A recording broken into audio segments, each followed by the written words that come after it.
Vous écoutez Esprit de compétition, le podcast qui vous fait découvrir la psychologie d'athlètes et de coachs d'exception. Force mentale, émotion, cognition, chaque semaine, découvrez une personnalité sportive qui vous donne ses clés pour faire la différence. Bonjour et bienvenue dans cet épisode du podcast. Je suis Antoine Menet, le préparateur mental. Je suis aujourd'hui avec Solène Goron, 12 titres de championne de France de bowling, en individuel, en doublette, mais aussi en club, et triple médaillée européenne. Un palmarès impressionnant et une longévité qui a attisé ma curiosité. C'est par un ami journaliste que j'ai eu la chance de prendre contact avec Solène et de découvrir son univers de sportive passionnée, réfléchie et talentueuse. Nous avons parlé de la valeur de l'expérience quand on est athlète, de la difficulté de rester à ce haut niveau, mais aussi de l'importance de la famille et de l'entourage pour les athlètes. Pour rester informé de chaque épisode et ne rien perdre des secrets des athlètes et des coachs d'exception qui y sont invités, abonnez-vous maintenant sur votre plateforme favorite à ce podcast.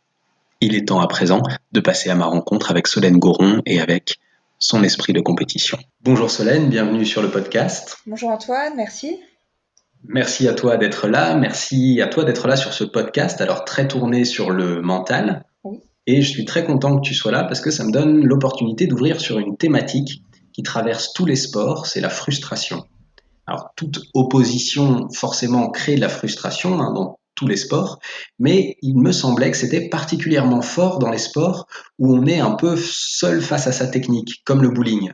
Alors ma question c'est, est-ce que c'est le cas? Est-ce qu'effectivement le bowling va générer fortement de la frustration? Est-ce que c'est un enjeu important? Et si oui, pour toi, comment est-ce que tu gères ça? Alors oui, en effet, le bowling c'est bien un sport à frustration. En fait, l'abat des quilles dépend uniquement de nous, de notre technique, de la façon dont on gère notre préparation en amont. On ne fait pas strike à tous les coups, hein, malgré ce qu'on peut croire des joueurs de bowling qui jouent dans la cour des grands. Donc voilà, ça demande toute une technique c'est vrai que c'est assez frustrant quand on a l'impression d'avoir appliqué tout ce qu'il fallait et que le résultat au bout n'est pas celui attendu, comme un strike par exemple. D'accord. Et alors, justement, donc tu parles de la préparation, c'est-à-dire qu'il y a évidemment une préparation, l'objectif étant quand même, j'imagine, de viser ce strike de manière régulière, à Oui. tout le moins. Qu'est-ce que ça va être la préparation, justement, pour permettre ce strike régulier? Alors la préparation, c'est ce qu'on appelle la routine de préparation simplement. Donc c'est des petites habitudes qu'on a avant chaque lancer. Au niveau de là où se trouvent les boules, on a un sèche-main, donc c'est l'habitude de sécher un petit peu les mains, se préparer, un peu du relâchement, on souffle un petit peu, prendre bien ses marques, souffler. C'est beaucoup dans la concentration et oui, le, la respiration. Ça nous aide beaucoup à nous mettre en place pour essayer de faire un bon lancer.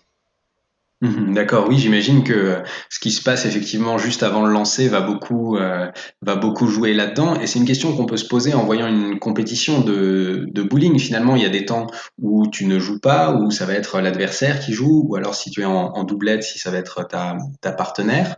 Et donc, du coup, j'imagine qu'il va falloir conserver une concentration, ou en tout cas savoir rentrer et sortir.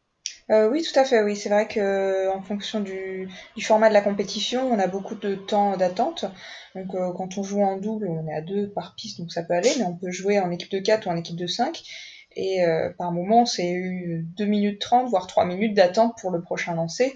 Et tout ça, ça demande aussi de la préparation pour rester dans le jeu, rester concentré, physiquement également, que le corps se refroidisse pas, que les muscles ne se refroidissent pas également. Voilà, c'est pas, ça demande beaucoup de préparation. D'accord. Et donc justement, en préparation physique, la préparation physique pour un joueur, pour une joueuse de bowling, c'est quoi? Alors c'est du renforcement musculaire, du cardio. C'est sûr que ça ne nous demande pas une énorme condition physique, hein. C'est pas un sport qui demande de courir pendant 2 heures, mais nos compétitions durent quand même environ entre 3 et 4 heures. Ça se joue sur un week-end, donc c'est 6 heures en fait dans le week-end de jeu, voire plus, c'est minimum 6 heures. Faut savoir qu'une boule, donc le poids est en livres, donc ça va de 6 livres à 16 livres, mais nous, à haut niveau, on joue environ à 15 livres, moi je suis en 15 livres, ce qui équivaut à 8 kilos. Donc c'est 8 kilos lancés pendant 3 heures à plusieurs reprises, quoi. Sachant qu'il y a environ 12 lancers par partie, Donc voilà, faut faire le calcul. Mais oui, donc ça demande quand même pas mal de conditions physiques, surtout que c'est un sport asymétrique. Donc moi je suis droitière, j'utilise énormément ma partie droite, mais il faut aussi que je renforce la partie gauche parce que je ne peux pas être que musclé d'un côté, après ça engendre beaucoup de blessures. Donc on travaille aussi à renforcer la partie qu'on n'utilise pas trop, qui est quand même un équilibre musculaire. D'accord. Donc évidemment, tout prévoir pour conserver dans la durée le bien-être du corps, j'imagine. Voilà, c'est ça, pour éviter les blessures. On a souvent des tendinites, ça c'est les principales blessures qu'un joueur de bowling peut rencontrer. Il y a aussi, ça peut arriver même des entorses hein, au poignet, parce que le poids est assez conséquent. Voilà, c'est quand même quelques particularités physiques à surveiller. D'accord, c'est vrai qu'effectivement, on a quand même une préparation qui va être nécessaire et une préparation qui doit changer, j'imagine, quand on passe justement du loisir, puisque le bowling aujourd'hui, c'est quand même un sport, je dirais, grand public plutôt de loisir, et du moment où on passe du loisir à la compétition. Pour toi, comment ça s'est passé justement cette transition? Alors moi j'ai eu la chance d'avoir des parents joueurs, donc mes parents jouent également au bowling, donc moi je suis née là-dedans en fait, hein. J'accompagnais mes parents en compétition très très jeune, et en fait après j'ai découvert qu'il y avait une école de bowling pour les jeunes, donc bon au début bien sûr je lançais des boules comme ça pour le plaisir. J'ai accroché et puis mes parents m'ont inscrit après dans une école de bowling qui vraiment prend les jeunes le mercredi après-midi quand on n'a pas cours. Et à la suite de ça, j'ai été repérée par la région, puis après c'est au niveau national, je suis rentrée dans les collectifs France, etc. Puis après j'ai progressé. J'ai eu la chance aussi de pouvoir rentrer en sport-études au pôle France Bowling, qui est situé à Reims, qui était situé à Reims, parce que maintenant il est parti sur Toulouse. Voilà, j'étais interne pendant 2 ans et là j'ai vraiment vraiment progressé parce que c'était de l'entraînement tous les jours, physique et de bowling, matin et soir, en plus des études bien sûr, mais voilà, c'est ce qui m'a vraiment permis de progresser, c'est des fréquences d'entraînement plus importantes. D'accord. Donc finalement, c'est assez intéressant. J'ai envie qu'on s'arrête un petit peu sur cette idée de se dire qu'est-ce qui va faire la différence dans l'excellence. Ça va être pour toi ce que tu sens me dire, c'est fortement lié à l'expérience, à une question de quantité de pratique. Oui, c'est ça. Pour moi, c'est la fréquence des entraînements. Plus elle augmente, plus on a des chances de progresser rapidement. Et dans cet entraînement, justement, il y avait quelque chose d'assez intéressant, c'est que on est dans un geste répétitif. J'ai trouvé sur tes réseaux un conseil très intéressant qui était sortir de sa zone de confort.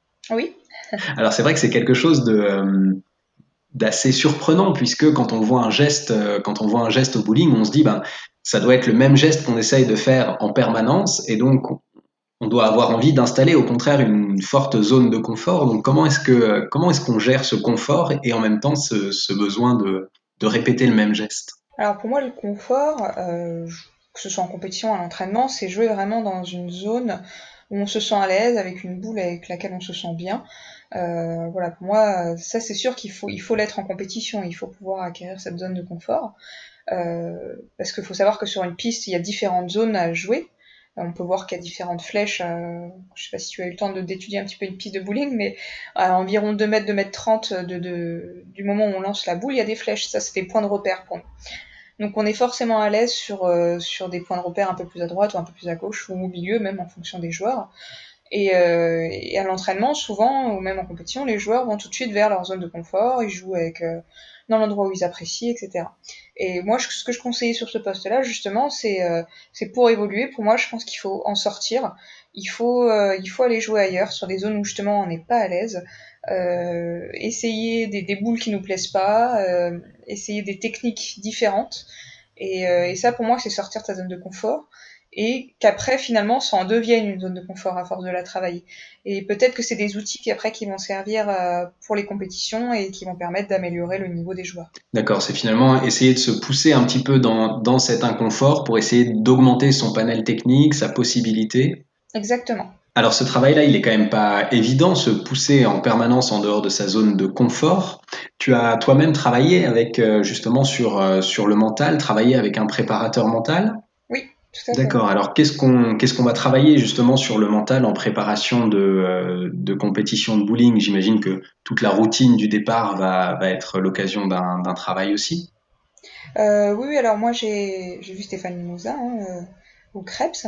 J'ai été le voir de mon plein gré dans une période de doute, une grosse période de doute, et j'ai eu besoin qu'on me remette sur les rails, parce que j'avais un championnat d'Europe qui avait lieu dans 5 mois après, enfin 5 mois à partir du moment où j'ai eu ma période de doute. Et il m'a remis complètement sur le droit chemin en 2 séances. C'était impressionnant. Bah, je sais pas si je peux rentrer dans les détails de la séance, Oui, mais oui, si tu le sens avec plaisir. en fait j'ai perdu confiance en moi, clairement. C'était ce qui m'arrivait à ce moment-là. Et voilà, gros doute sur tout, sur mon matériel, sur ma technique. Voilà. Et puis finalement, il m'a fait écrire avec un stylo une phrase. Et il m'a changé le stylo, il m'a fait réécrire la même phrase, il m'a dit bah le résultat est le même quoi. Donc, enfin, bon.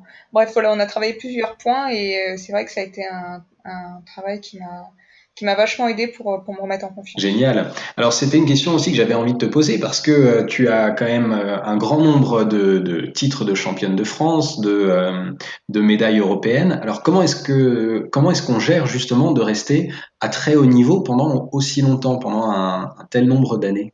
Je pense que c'est déjà beaucoup d'entraînement, beaucoup de sacrifices, beaucoup de soirées au bowling ou en préparation physique. Ça c'est sûr que c'est la clé, hein. Si on ne prend pas le temps de s'entraîner, il n'y a pas de raison qu'on puisse rester à haut niveau. Après, bah, c'est la passion, hein, forcément. C'est une passion pour moi, pour la famille. Donc, voilà, je vis dedans quotidiennement. Et après, rester à haut niveau, je pense que c'est aussi la culture de la gagne. Moi, je sais que je suis pas mauvaise perdante, mais je n'aime pas perdre. Et du coup, j'ai tendance à mettre beaucoup de coups de pied aux fesses à moi-même et à faire en sorte que je reste à haut niveau. Et que je reste la meilleure, quoi qu'il arrive. Mhm. Et alors justement, la famille, c'est un sujet intéressant que j'ai évoqué il y a assez peu de temps dans Sport Club, justement, de comment est-ce qu'on gère un petit peu cet environnement. Tu nous en as parlé du coup dans le début de ton parcours de bowling et puis là aujourd'hui dans cette idée de rester à haut niveau. Pour toi, ça reste un repère qui t'accompagne pendant tout ton parcours sportif? Ah oui, tout à fait, oui, oui. Ma sœur joue en équipe avec moi, en équipe de club. Mes parents jouent également, donc oui, c'est sûr que c'est un lien, quoi. Après, s'ils ne joueraient pas tous les trois, je suis pas sûre que je serais autant impliquée Mhm. aujourd'hui. D'accord, ça a aidé à entraîner quelque part dans cette dynamique-là. Oui, tout à fait, oui, oui. Pendant une période, mon père m'entraînait également, avant que je rentre au Creps. C'était lui mon entraîneur, voilà, il m'accompagnait tout le temps à l'entraînement. Donc c'est ce qui m'a servi aussi à maintenir un niveau, quoi. Alors, si on arrive un petit peu sur la compétition, comment ça se passe pour toi? Qu'est-ce qui se passe dans ta tête avant une compétition? Alors j'essaye souvent de travailler un peu l'imagerie mentale. Souvent les bowling on les connaît, hein, j'ai déjà joué dans ces compétitions-là, enfin dans ces centres-là, pardon. Donc j'essaie de m'imaginer sur la piste, j'essaie d'avoir des images positives en fait, de m'imaginer en train de jouer, de faire du strike, de faire du score et d'essayer déjà de me mettre dans une bulle positive et d'arriver en fait de ne plus qu'à avoir appliqué ce que j'avais imaginé. Ça m'est arrivé pour ma première médaille individuelle au niveau européen. En fait, c'était à la Coupe d'Europe individuelle et c'est une qualif. En fait, il faut être championne de France pour pouvoir participer à cette compétition. Et j'ai été championne de France et la Coupe d'Europe avait lieu, je crois, 6 mois après. Et dès le lendemain de mon titre de championne de France, dans ma tête, je me disais, je vais faire une médaille. Je vais me faire une médaille. Tous les jours, je me suis dit ça.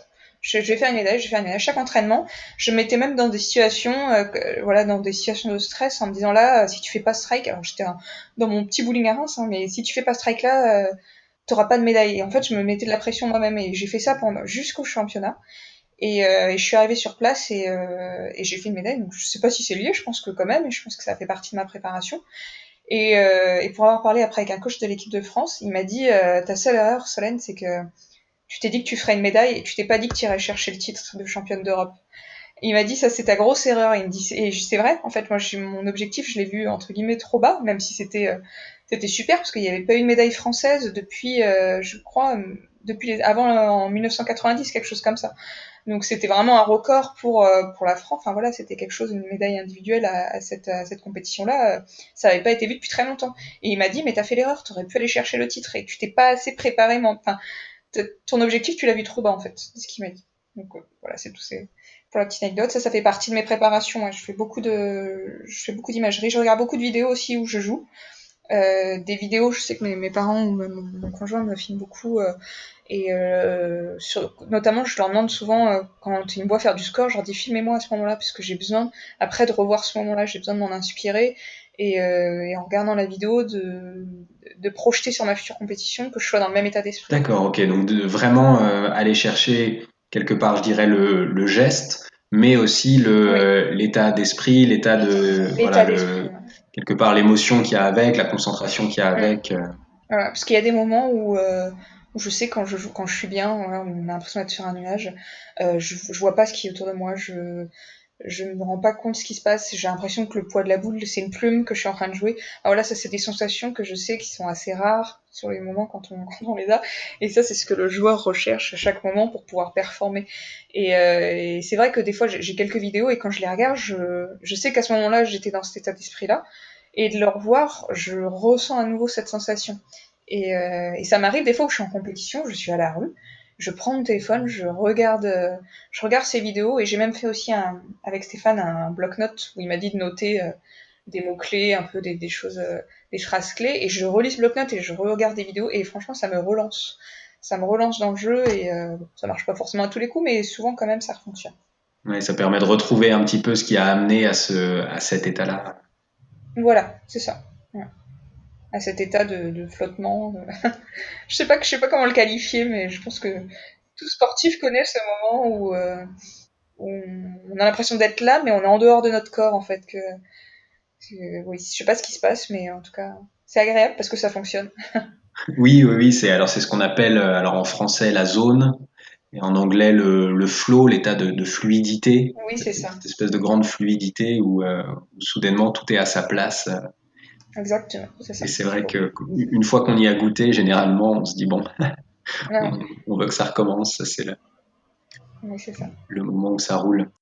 Ok, sur la compétition, j'avais aussi envie de voir un petit peu comment est-ce qu'on gère les compétitions en équipe. En bowling, c'est quand même assez particulier puisqu'il y a à la fois des individuels, il y a à la fois des moments où vous êtes en équipe restreinte et à la fois des moments où vous êtes, donc, tu disais, 4 ou 5 en équipe.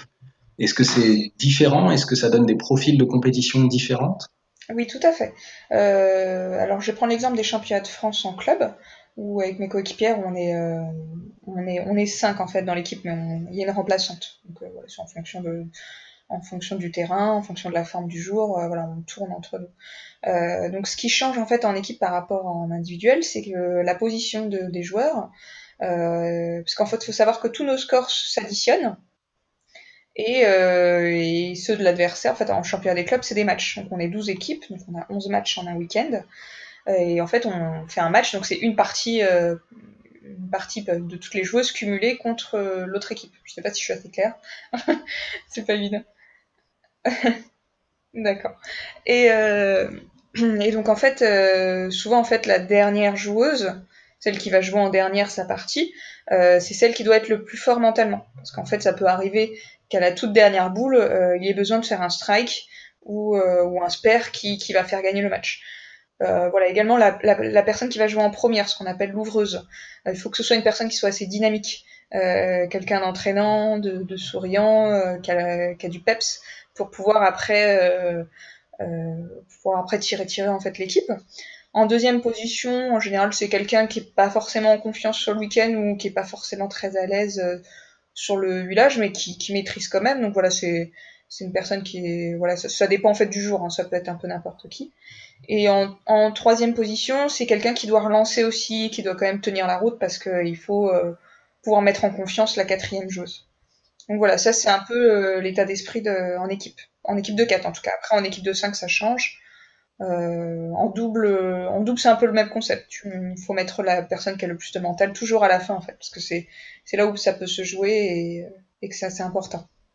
D'accord, c'est intéressant parce que finalement c'est à la fois une gestion de l'équipe et en même temps on a l'impression une gestion aussi de l'adversaire. Quand on regarde un match, on sait qu'effectivement un bon départ, l'idée c'est aussi de quelque part de mettre la pression sur l'équipe adverse. Voilà, exactement.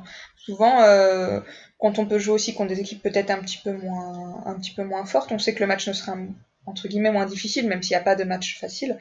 On peut même des fois faire jouer des joueuses qui étaient peut-être sur le banc pour qu'elles puissent se préparer pour peut-être un match derrière qui était plus important. Enfin voilà, après c'est propre à l'équipe, au capitaine qui décide, ou vice versa. Même on peut même garder l'équipe forte pour pouvoir bien s'entraîner sur un match après qui peut être difficile. Et c'est intéressant parce que c'est vrai alors je parle en tant que néophyte ou joueur loisir, on va dire, mais on peut effectivement assez fortement sous-estimer le côté tactique de l'organisation de la compétition, de la gestion de la compétition et des joueurs sur tout un week-end de compétition finalement. Ah oui, oui, oui, ça, c'est pas évident à gérer. C'est de la gestion même humaine parce que des fois, ce qui est compliqué, c'est que par exemple, nous on est 5, si les 5 sont en forme, c'est pas évident de choisir aussi, en fonction du terrain, qui on va faire jouer. Donc, c'est de la gestion humaine aussi, ouais. Oui. Et alors tu dis en fonction du terrain, c'est-à-dire qu'il va y avoir des environnements qui vont faire varier la performance, la réaction des joueurs et des joueuses. Alors oui, pas la réaction des joueurs à des choses, mais plutôt des boules. Parce qu'en fait, il y a différents bowling qui ont différents parquets. Donc déjà, c'est des revêtements différents dans certains centres. Il y a également de l'huile qui est déposée sur les pistes. Et ce qu'on appelle en fait un huilage. C'est un huilage qui va être déposé avant la compétition, avant le démarrage. Et il y a plein de sortes différentes de types de huilage. Donc il y a des huilages qu'on appelle longs, c'est-à-dire qu'il y aura beaucoup d'huile sur la piste qui va aller très très loin. Il y a des huilages courts, il y a des huilages médiums, il y a des huilages plus épais. Après, il y a différents types d'huile. Enfin voilà, nous, ce qu'on appelle un terrain, c'est le huilage en fait. Et ça, on le connaît en amont, avant la compétition. Souvent, en fait, on retombe quand même assez souvent sur les mêmes. Mais donc ça, c'est à prendre en compte parce que certaines joueuses ou certains joueurs jouent très bien sur des huilages et d'autres moins bien. Donc ça aussi, c'est un paramètre à prendre en compte pour l'équipe qui va jouer le jour J. Oui, on parlait finalement de sortir de sa zone de confort et puis tu invitais à aller changer un petit peu ses habitudes. Ça passe, j'imagine, par là aussi de prendre l'habitude d'aller jouer sur des revêtements très différents. Oui, oui, c'est ça. Alors une question pour revenir un petit peu à la compétition, donc avec pas mal d'années et de titres de championne de France. Pour toi, qu'est-ce qui a fait que tu as fait la différence? Je pense que j'ai beaucoup évolué mentalement. Euh, et c'est à cette période-là où j'ai vu que j'ai pris mon envol par rapport aux autres. Alors, te l'expliquer aujourd'hui, je ne saurais pas pourquoi. Pourquoi moi, pourquoi pas les autres. Je pense que j'ai pris beaucoup de recul sur les résultats, sur ma compétition, sur plein de choses. J'ai pris beaucoup de recul. Et comment dire? Je pense que voilà, je réussissais pas, c'était pas grave, mais c'était pas envisageable non plus. Donc je sais pas comment l'expliquer. Pourquoi j'ai fait la différence à un moment donné, je sais pas. C'est quoi gagner pour toi? Euh, Bah gagner, finir première. Non, non, bah gagner, c'est oui, c'est être devant tout le temps. C'est être devant sur la compétition pour laquelle je me suis engagée. C'est une question que j'aime bien poser à chacun, à chacune de mes invités. Est-ce que tu aurais un conseil pour, alors de manière plus générale, pas forcément que les joueurs et joueuses de bowling, mais pour toutes les sportives, tous les sportifs qui nous suivent, un conseil pour celles et ceux qui débutent? Oui, bien s'encadrer, se rapprocher des centres pour pouvoir trouver peut-être un animateur ou un professeur de bowling pour pouvoir progresser plus facilement. Et puis s'entraîner régulièrement, essayer d'y aller au début au minimum une fois par semaine et se faire plaisir surtout. Se faire plaisir et pas faire des entraînements pour faire un entraînement. Ça aussi, je sais que j'ai pris du recul vachement là-dessus parce que j'allais beaucoup à l'entraînement pour m'entraîner et j'ai appris à me faire plaisir à l'entraînement. D'accord. Et pour toi, c'est vraiment quelque chose de fondamental qui a duré pendant justement toutes ces années au haut niveau? Oui, oui, oui, c'est fondamental, c'est important, euh, pour pas après se retrouver avec de l'écœurement, quoi. Ça m'est arrivé aussi pendant une période où j'allais à l'entraînement à contre-cœur et c'est pas possible. Après, on s'en sort plus, on en vient à douter de sa passion, à savoir vraiment si on fait ce qu'on aime ou pas. Donc voilà, prendre du plaisir. Et j'ai vu que tu faisais aussi alors quelques événements dans différents bowling. Évidemment, tes titres de championne en fait donnent une certaine aura. C'est des choses que tu fais aussi de faire des événements ou alors, je sais pas, de type masterclass ou présentation dans différents bowling. Non, non, ça ne m'est pas arrivé. Après, moi, je suis ouverte à promouvoir mon sport le plus possible. Donc, dès qu'on me propose, bien sûr, de participer à un événement ou une réunion, ou même, enfin, je sais que j'ai été voir beaucoup des écoles de bowling récemment de la région.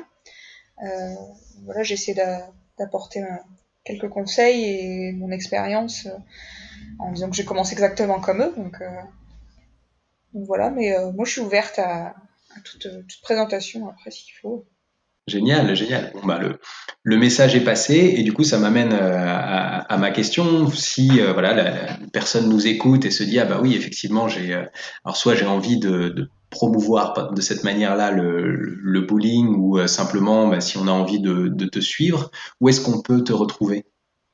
Eh bien, sur ma page Facebook ou sur mon Instagram, donc voilà, il suffit juste de m'écrire un petit message, je réponds rapidement. Ok, super, super. Eh ben, écoute, on mettra en lien évidemment en description de l'épisode les différents liens pour te retrouver sur les réseaux sociaux. Il me reste qu'à te remercier en tout cas pour cette interview. Super, bah merci à toi. Et puis à très bientôt, donc du coup bah, sur les différents réseaux sociaux, pardon, et puis suivre la suite et l'évolution de ton parcours. Super, avec plaisir. À très bientôt. À bientôt, Antoine. Vous retrouverez les liens vers les réseaux sociaux de Solène Goron en description de cet épisode. Si vous faites vous-même de la compétition, je vous ai aussi mis le lien vers un résumé présentant les 3 erreurs mentales les plus fréquentes en compétition et bien entendu le moyen de les éviter. Cliquez sur le lien de la description pour recevoir ce PDF sur les 3 erreurs mentales à éviter à tout prix en compétition. C'est la fin de cette interview, je vous dis à la semaine prochaine pour une autre rencontre passionnante et n'oubliez pas, rêvez grand.